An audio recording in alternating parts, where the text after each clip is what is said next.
Hey guys, welcome back to yet another interesting video of How to Guide. In this video, I am going to show you how can you fix if there is no sound into your Snapchat call. So without any further ado, let's dive right into this exciting video.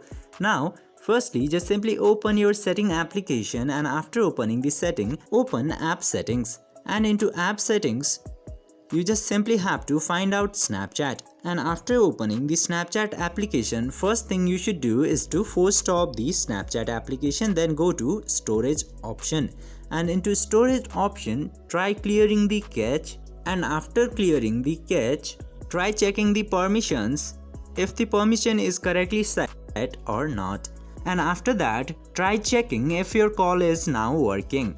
And now if it still doesn't work, then you should check for the new updates for your Snapchat application, because whenever Snapchat application gets bugged, it will show that kind of problems.